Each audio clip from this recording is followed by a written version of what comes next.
اور میں نہیں چاہتی کہ ثانیہ اور تحریم کو پتا چلے کہ ہم کہاں ہیں.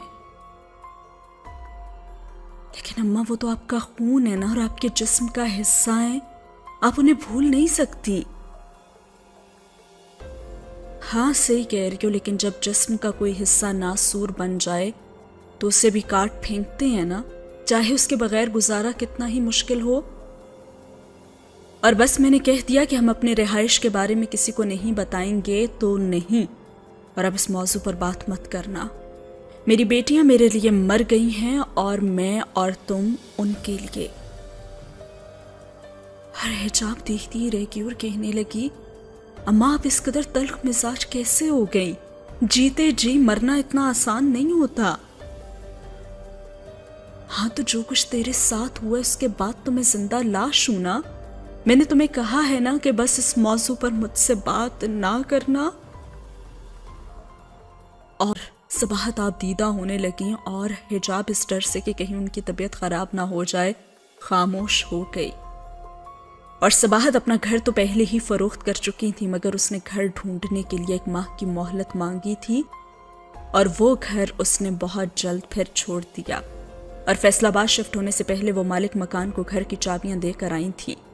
اور ثانیہ اور تحریم کے لیے ماں کا اچانک اس طرح سے گھر چھوڑ کے چلا جانا بہت پریشان کن بات تھی. انہوں نے صباحت کو ڈھونڈنے کی بہت کوشش کی لیکن وہ اپنی ماں کو ڈھونڈ نہ سکی. حجاب نے چھوٹے سے اسکول میں پھر جاب کر لی اور تھوڑے پیسوں میں ماں بیٹی کی گزر بسر بھی ہونے لگی.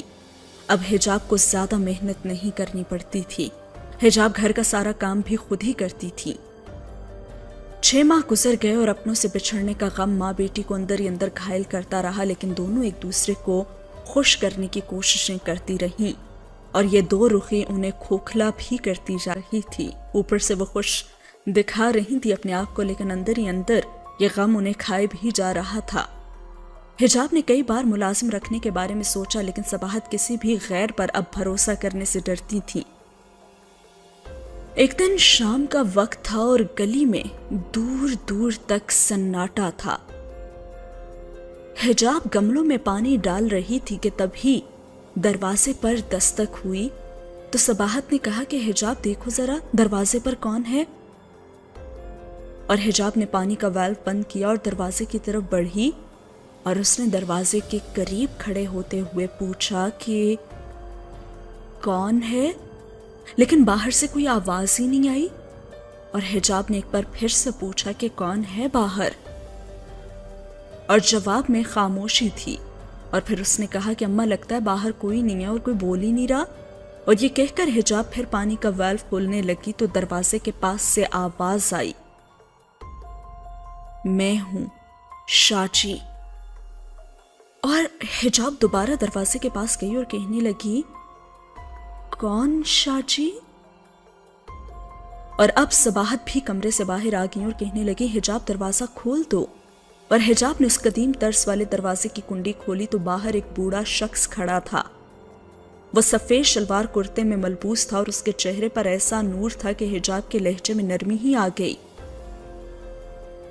جی آپ کو کس سے ملنا ہے؟ صباحت بھی حجاب کے قریب کھڑی ہو گئی. کیا بات ہے بابا جی؟ اور وہ کہنے لگے کہ میں بالکل اکیلا ہوں، کوئی کام کرنا چاہتا ہوں جس سے 2 وقت کی روٹی مل جائے مجھے.